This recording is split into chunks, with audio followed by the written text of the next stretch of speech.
ശ്രീ ജോൺ ബ്രിട്ടാസ്, ഈ ബജറ്റ് ഏത് നിലയ്ക്കാണ് ഇനി ലോക്സഭാ തെരഞ്ഞെടുപ്പിലേക്കാണ് പോകുന്നത്? ആ തെരഞ്ഞെടുപ്പിനെ അഡ്രസ്സ് ചെയ്യും വിധം ഒരു ഭാവി കാലത്തെ വികസനത്തിൻ്റെ ചുക്കാൻ തങ്ങൾ തന്നെയാണ് പിടിക്കേണ്ടത് എന്ന നിലയിലുള്ളൊരു മെസ്സേജ് കൊടുക്കാനാണോ ഇതിലൂടെ ശ്രമിച്ചിട്ടുള്ളത്? ജനപ്രിയ പ്രഖ്യാപനങ്ങളൊന്നും ആ നിലയിലില്ല എന്ന വിശേഷണമൊക്കെ ഉള്ളപ്പോഴും തെരഞ്ഞെടുപ്പിനെ കണ്ടുകൊണ്ടുള്ളൊരു ബജറ്റ് അവതരണം, ഒരു ബജറ്റ് പ്രഖ്യാപനം, ബജറ്റ് രീതി ഇതിനകത്തുണ്ടോ? കാരണം വികസിത് ഭാരത് ബഡ്ജറ്റ് എന്ന നിലയിലാണ് പ്രധാനമന്ത്രി തന്നെ ഇതിനെ വിശേഷിപ്പിച്ചിട്ടുള്ളത്.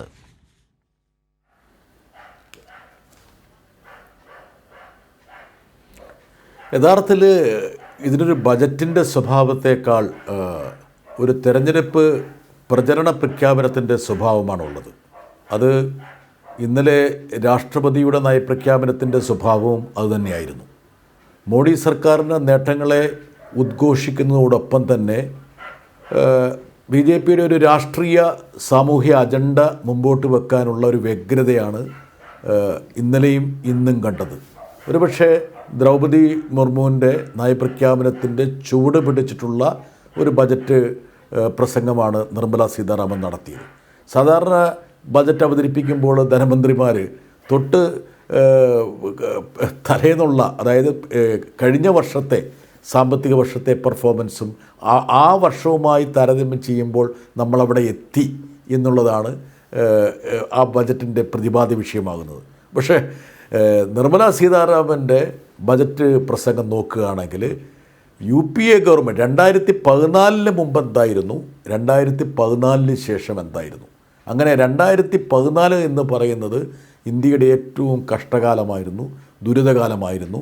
ആ കാലഘട്ടത്തിൽ നിന്ന് ഇന്ത്യ മോചനം നേടിയ വർഷങ്ങളാണ് കഴിഞ്ഞ 10 വർഷമെന്ന് പറയാൻ വേണ്ടിയിട്ടാണ് ഇടക്കാല ബജറ്റ്, ഏതാനും മാസങ്ങൾക്ക് വേണ്ടിയുള്ള ബജറ്റ് ആണെങ്കിൽ പോലും ഒരു 10 + 10 20 വർഷത്തിൻ്റെ ഒരു ഫ്രെയിമിൽ നിന്നുകൊണ്ടാണ് ധനമന്ത്രി സംസാരിച്ചത്. അപ്പോൾ ഇതൊരു ബജറ്റ് രേഖയ്ക്കപ്പുറത്ത് ഒരു രാഷ്ട്രീയ രേഖയായിട്ട് കാണാനാണ് ഞാൻ ആഗ്രഹിക്കുന്നത്. ഇനി താരതമ്യം ചെയ്യുന്നതിന് വേണ്ടിയിട്ട് ധനമന്ത്രി ഒരു ധവളപത്രത്തെക്കുറിച്ച് പറയുന്നുണ്ട്. നല്ല കാര്യമാണ്, ധവളപത്രമൊക്കെ വരണം. പക്ഷേ നമ്മുടെ മുമ്പിൽ ചില സ്ഥിതിവിവരക്കണക്കുകളുണ്ട്. ഇപ്പം നമ്മൾ എന്തെല്ലാം കൊട്ടിഘോഷം നടത്തിയാലും അന്താരാഷ്ട്ര ഏജൻസികളും ദേശീയ ഏജൻസികളും സർക്കാരിൻ്റെ നീതി ആയോഗ് ഉൾപ്പെടെയുള്ള ഏജൻസികളും അംഗീകരിച്ചിരിക്കുന്ന സ്റ്റാറ്റിസ്റ്റിക്സ് ഉണ്ട്, സ്ഥിതിവിവരക്കണക്കുകളുണ്ട്. ഇപ്പോൾ UPA ഗവൺമെൻറ്റിൻ്റെ കാലഘട്ടത്തിലെ സമ്പദ്ഘടന എന്താണ് എന്ന് പരിശോധിക്കാൻ ഒരു താക്കോൽ പഴുതിലൂടെ പരിശോധിച്ചാൽ മതി. അതിൽ ഏറ്റവും പ്രധാനപ്പെട്ട ഒരു സൂചകമെന്ന് പറയുന്നത് GDP ആണ്, വളർച്ചയുടെ തോതാണ്. യഥാർത്ഥത്തിൽ 10 വർഷത്തെ UPA ഗവൺമെൻറ്റിൻ്റെ വളർച്ചയുടെ തോത് 10 വർഷത്തെ മോഡി സർക്കാരിനില്ല. 1%, 1.5% കുറവാണ് എന്നുള്ളതാണ് എൻ്റെ യാഥാർത്ഥ്യം. അപ്പോൾ ഏറ്റവും പ്രധാനപ്പെട്ട ഒരു സൂചകം തന്നെ തങ്ങൾക്കെതിരാണ് എന്നുള്ള വസ്തുത മറയ്ക്കാൻ വേണ്ടിയിട്ടുള്ള ഒരുപാട് കസർത്തിനെ നടത്തിയിട്ടുണ്ട്. ഇപ്പോൾ ഞാൻ ഈ ബജറ്റിൻ്റെ രേഖകൾ പരിശോധിക്കുമ്പോൾ എനിക്ക് മനസ്സിലായ ഒരു കാര്യമുണ്ട്. ദുർബല വിഭാഗങ്ങൾ, എൻ്റെ സ്നേഹിതൻ ശിവശങ്കർ അത് ഖണ്ഡിക്കണമെന്നാണ് എൻ്റെ ആഗ്രഹം.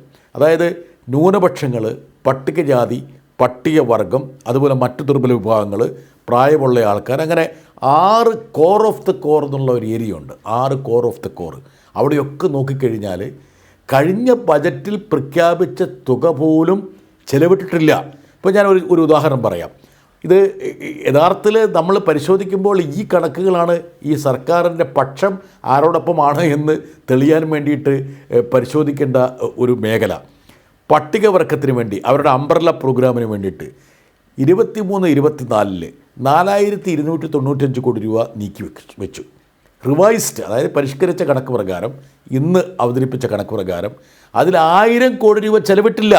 എന്ന് വെച്ചാൽ 3286 കോടി രൂപയെ യഥാർത്ഥത്തിൽ ചെലവിട്ടുള്ളൂ.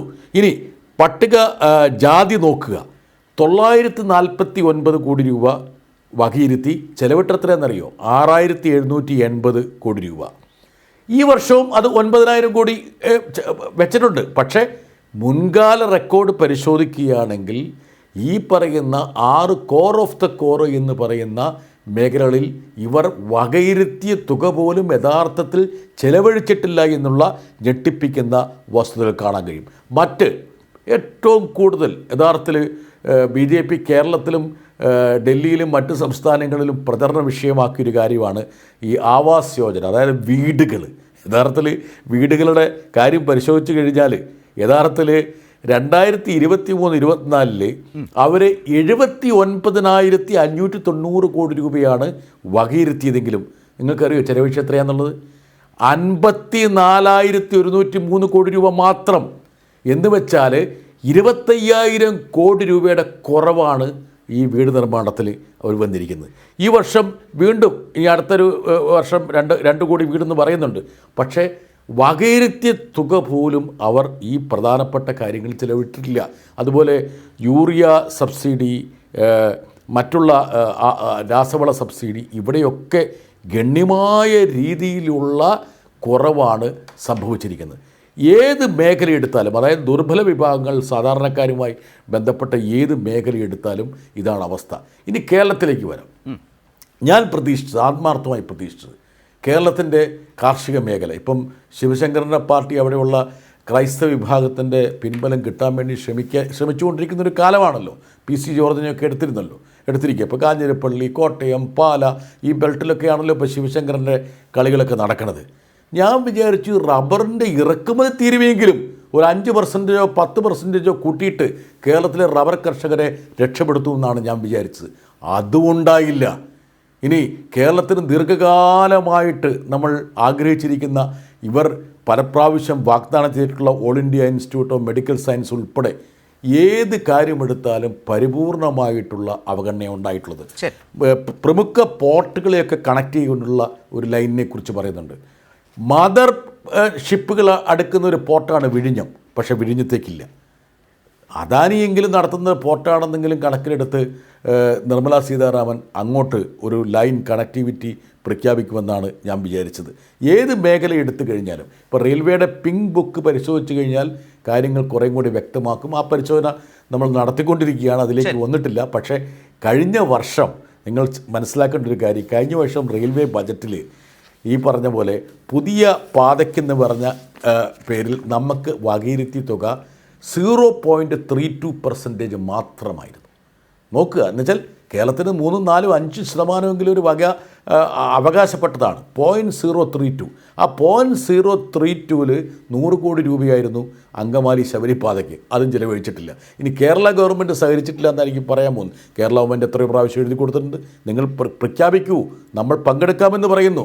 ഇപ്പോൾ നമോ ഭാരത് എന്ന് പറയുന്ന സെമി ഹൈസ്പീഡിനെ കുറിച്ച് പറയുമ്പോൾ കേരളത്തിലെ റെയിലിനെ കുറിച്ച് പറയുന്നില്ല. അവ ഏത് കണക്കിലെടുത്താലും ഈ ബജറ്റ് ഒരു വൻ പരാജയമാണ്. ഒരു രാഷ്ട്രീയ ഉദ്ഘോഷം പ്രചരണത്തിൻ്റെ കാര്യത്തിൽ സ്വാഭാവികമായിട്ടും നിർമ്മലാ സീതാരാമൻ മുമ്പിൽ നിൽക്കുന്നുണ്ട് എന്നുള്ള കാര്യത്തിൽ തർക്കമില്ല. അത് മാത്രമാണ് സംഭവിച്ചിരിക്കുന്നത്. ഉള്ളിലേക്ക് പ്രവേശിച്ചാൽ, തൊലിപ്പുറത്ത് നിന്ന് ഉള്ളിലേക്ക് പരിശോധിച്ചു കഴിഞ്ഞാൽ ഈ ബജറ്റിലെ ചപ്പടി വിദ്യകൾ കുറച്ചുകൂടി പുറത്തു വരുന്നതാണ്.